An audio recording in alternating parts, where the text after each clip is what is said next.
Bon, on va commencer. Déjà, bonjour à tous. Bienvenue à Speedkart. Je me présente, pour ceux qui me connaissent. Je m'appelle Jonathan, d'accord. Je vais être votre animateur ce matin. Je vais vous présenter via l'écran le trophée des vacanciers, d'accord. Pour ce matin, il n'y a rien de compliqué. Vous allez voir, il y a deux petites choses à savoir. Je vais tout vous détailler dans quelques instants. Alors, trophée des vacanciers, vous êtes sur la piste 1100 mètres. Pour ceux qui connaissent et même pour ceux qui ne connaissent pas, on a deux pistes, d'accord. On a la piste adulte à droite, la piste enfant à gauche, d'accord. Pour les trophées, on ouvre le mur de pneus au milieu et ça rejoint les deux pistes. Du coup, 700 mètres, 400 mètres, ça fait 1100 mètres, d'accord. Il y a 13 virages à savoir. Première chose, comme ça je vous embête plus avec ça, qui n'a jamais fait de kart à main levée? C'est pour moi, pour voir un petit peu arrêter. Jamais fait? C'est le seul? Bien. Qui a déjà fait du kart ici sur cette piste? Là, normalement, toutes les mains se lèvent. Bon, c'est pour moi au moins. Alors, on va partir des stands. Les stands, ça se trouve sur la droite, d'accord? Première chose, pareil, comme ça c'est fait, on n'en parle plus.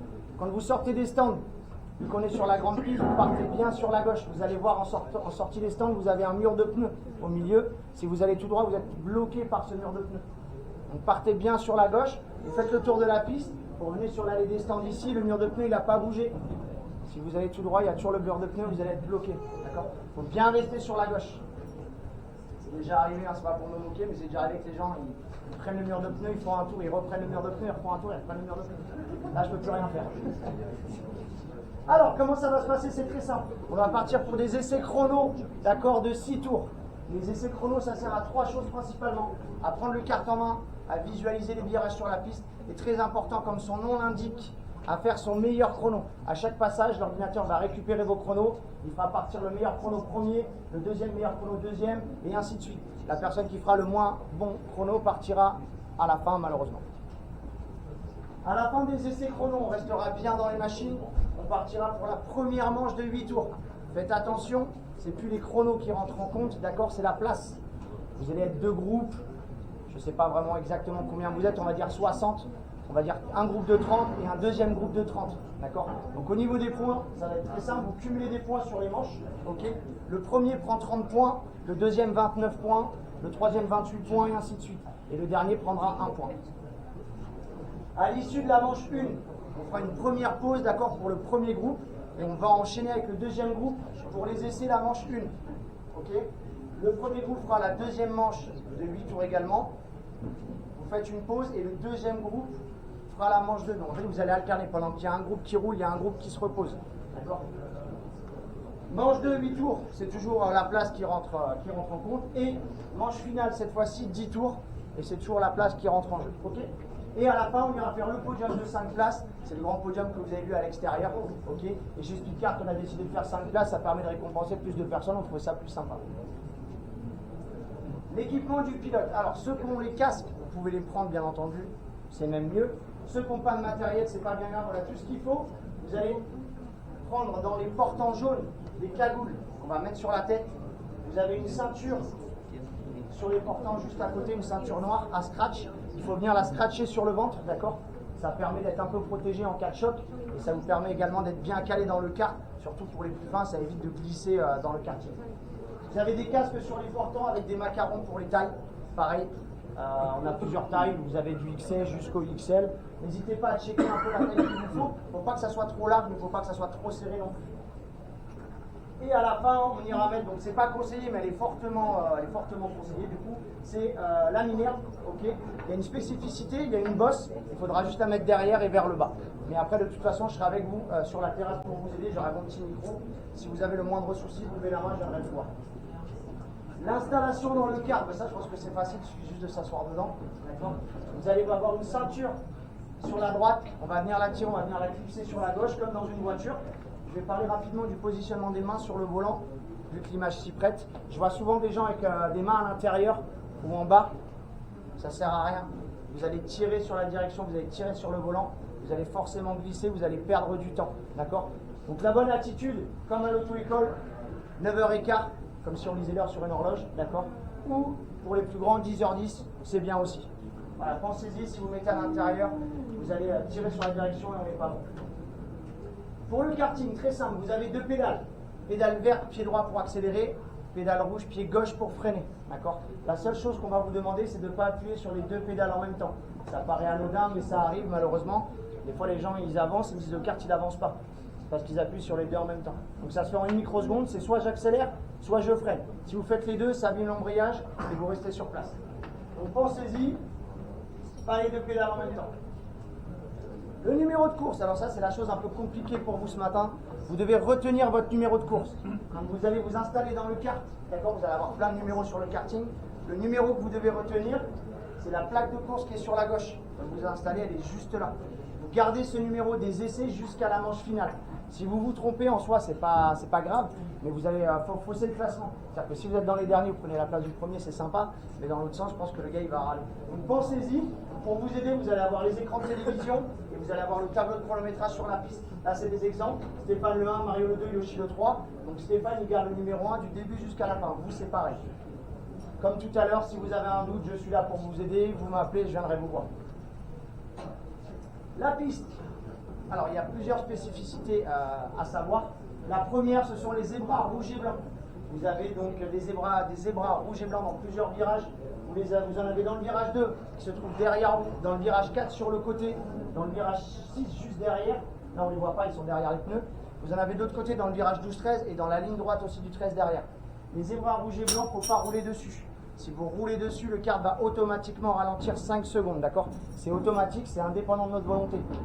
C'est pour vous apprendre à prendre les bonnes trajectoires. Ok? Pour vous aider, vous avez la trajectoire idéale qui est peinte au sol. Vous l'avez en jaune de ce côté-là. Et suivant ce que vous avez bu ce matin, si c'est un café ou une bière, vous l'avez bleue ou verte. Il y en a qui la voient bleue, il y en a qui la voient verte. Moi, je la vois bleue. Après, chacun son appréciation, bien évidemment. Vous allez avoir d'autres zébras de couleur. Je vais préciser ça aussi au cas où. Ça ne ralentit pas. Les blancs et bleus, c'est des points de corde. Vous pouvez rouler dessus, ça ne va pas ralentir. Vous allez voir aussi des zones de dégagement en orange et bleu. Vous pouvez rouler dessus, ça ne ralentit pas non plus. C'est vraiment que les zébras rouges et blancs. Donc, dès que vous les voyez, vous esquivez, ou alors vous suivez la trajectoire idéale. Au moins, vous n'êtes pas embêté pour ça. Merci. Ensuite, dernière spécificité, vous avez des feux à chaque virage. Donc là, vous en avez un en vert, d'accord? C'est très simple. Quand c'est vert, ça veut dire que la piste, elle est sûre. Il n'y a pas de danger, vous pouvez rouler tranquillement. Si jamais ça clignote en jaune, c'est qu'il y a un danger devant vous. Généralement, le danger, c'est soit un kart qui a fait un tête à queue, donc qui est à l'envers au milieu de la piste, d'accord? Soit un kart qui est en panne ou un kart qui est bloqué contre les pneus. Vous devez juste ralentir, bien observer et passer à gauche ou à droite pour ne pas venir tamponner le kart et se faire mal bêtement. Donc, si vous voyez que ça clignote, juste on ralentit un petit peu et on observe bien, savoir s'il y a un kart qui est arrêté.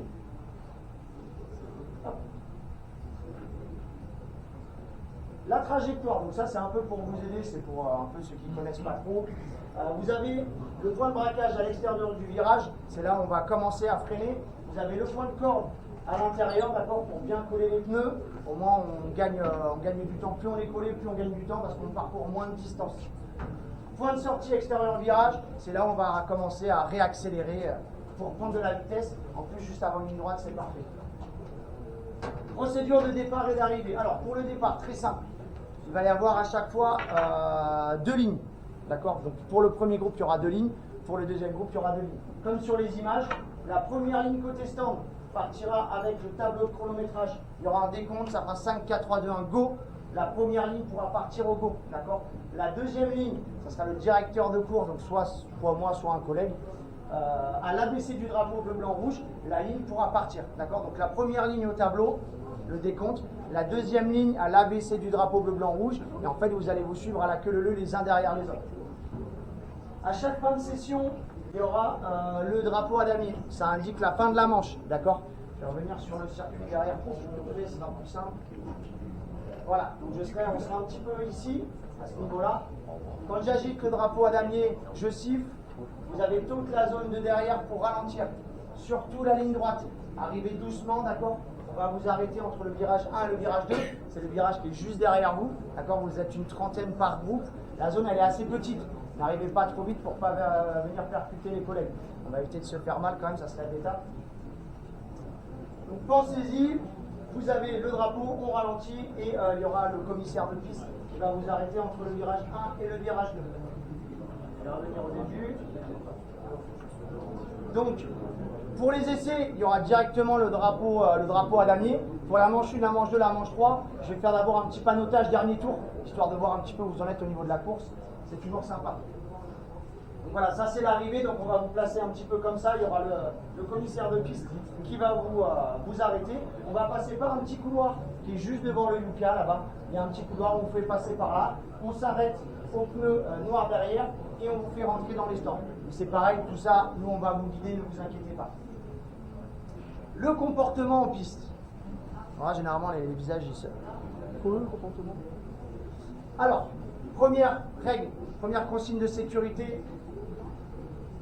Quoi qu'il arrive sur la piste, on ne sort jamais du kart. Vous êtes protégé par le kart, vous êtes en sécurité dedans. Si vous avez un problème avec le kart, si vous ne vous sentez pas bien, ça peut arriver. Il y en a peut-être qui ont fait la fête hier soir.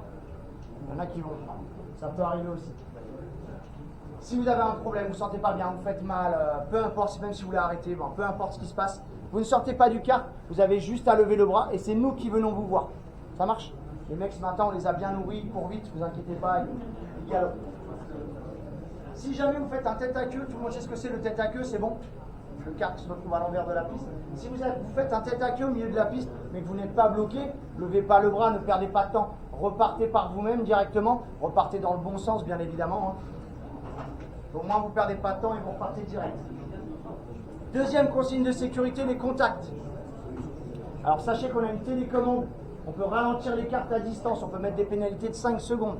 Okay, si on voit qu'il y a trop de contacts, vous êtes nombreux ce matin, forcément on mettra des sanctions. Bien évidemment, on n'est pas tout le temps là à pianoter sur la téléco, à vous mettre des pénalités pour tout et n'importe quoi. Si jamais on voit un contact involontaire, donc le gars il loupe son virage, on tamponne le collègue, on s'excuse, on ne va pas le pénaliser pour ça bien évidemment. On va vous siffler une fois, 2 fois, 3 fois, 4 fois, 5 fois, 6 fois, 7 fois, 8 fois, 9 fois, non c'est pas vrai. Je vois le monsieur, il est oh, qu'est-ce qu'il dit lui. Là, généralement, on siffle une fois, 2 fois, et à la troisième, ça tombe, on met une sanction. D'accord? Ce qu'on ne veut pas voir surtout, c'est les contacts volontaires. Je m'explique. Il y a un kart qui vous double. Vous mettez un coup d'œil, vous mettez un coup de volant, vous l'envoyez dans le décor. Ça, c'est pas fair play, c'est pas cool. Donc là, on mettra une sanction directement. Ça marche. Donc, pensez-y, on peut mettre des pénalités. On va éviter, bien évidemment, d'en mettre. Mais si on n'a pas le choix, forcément, on sera obligé. Donc, on évite les contacts un maximum. Et enfin, à la fin, quand les deux groupes auront terminé, on ira faire le podium de 5 places, comme j'ai dit tout à l'heure, le grand podium qui se trouve juste à côté. Est-ce que vous avez